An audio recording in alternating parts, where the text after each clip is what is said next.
एक अभियान चल रहा है पूरे देश भर में, डिलिस्टिंग अभियान। इसमें जो जनजाति समाज से धर्म परिवर्तन कर लेते हैं उनको हमारी संवैधानिक सूची से डिलिस्ट करना, यानी कि बाहर करना। ठीक है, इसकी वजह क्या है, क्यों करवाना चाहते हैं? बहुत वजह, जैसे कि संविधान के जितने भी हमारे जनजाति समुदाय को संविधान ने दिए हैं अधिकार, लाभ जिसको हम बोलते हैं, वह सभी लाभ जो है पूरी तरह से वहाँ जनजाति समाज में नहीं पहुँच पाते हैं।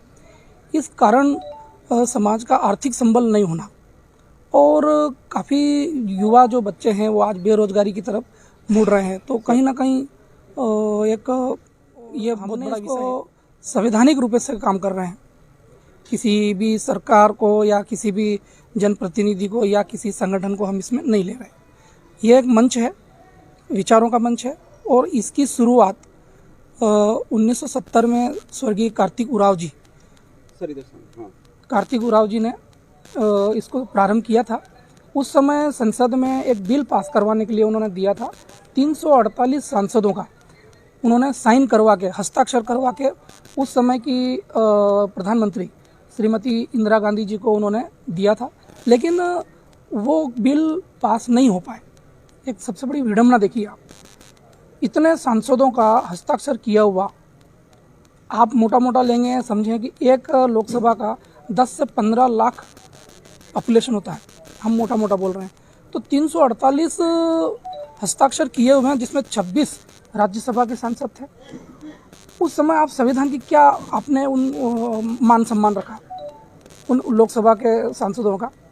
तो इस प्रकार से हमने उस समय जो ये माहौल हुआ वो बहुत गंभीरता का विषय था, लेकिन कुछ ईसाई मिशनरी राज्य जिनके सीएम जो हैं, चीफ मिनिस्टर हैं, उनके दबाव में, कहाँ ये उनके दबाव में वो प्रधानमंत्री जी ने ये निर्णय नहीं लिया। अभी आप जो आयोजन है आज क्या क्या करने जा रहे हैं? आज इस यहाँ पर एक सभा होगी। सभा में इस डिलिस्टिंग विषय को लेकर के वो जाते हैं, या उनके किसी प्रकार के सांस्कृतिक कार्यक्रम हो या कोई गतिविधि हो, ऐसा कोई भी कार्यक्रम करने वाले व्यक्ति अगर पाए जाते हैं या उनकी आइडेंटिटी होती है तो उनके सारे संवैधानिक अधिकार स्वतः ही खत्म हो जाएंगे, ऐसा लिखा है। तो ये हमारे 342 में नहीं लिखा। तो 342 में क्यों नहीं लिखा? ये त्रुटि भी हो सकती है, विसंगति भी हो सकती है। तो आज समाज जो है सदियों से, ये जनजाति समाज सनातन का अग्रसर है, और सनातन का अग्रसर है तो हम कहीं ना कहीं आज समाज को कई रूपों में बांट दिया।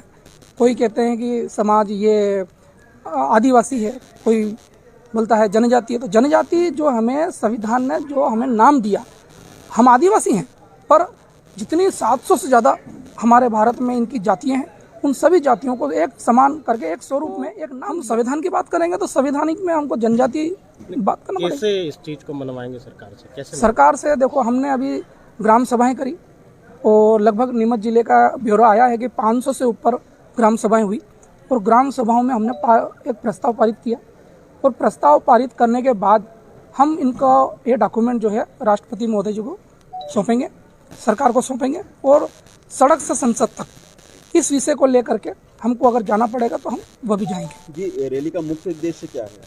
रैली का मुख्य उद्देश्य जो संशोधन हम 342 में करवाना चाहते हैं उसको लेकर के, ये खास करके 1970 में डॉक्टर स्वर्गीय कार्तिक बाबू जी ने इसको उठाया था। वो खुद कांग्रेस सरकार में सांसद थे, उन्होंने उठाया था। यह विषय अधूरा है। आज वो सभा में, लोकसभा में वो बिल पर बहस नहीं हो पाई। किन कारणों से नहीं हो पाई, ये एक समझने वाली बात है। आप पत्रकारों से भी हमारा एक अनुरोध है, इस विषय को लेकर के आप भी समाज में जाएं और सरकार से सवाल करें। धन्यवाद जी, बहुत बहुत धन्यवाद। आपका नाम और पता? कैलाश नीनामा, पूर्व सैनिक, इस प्रदेश का, इस अभियान का मैं संयोजक हूँ।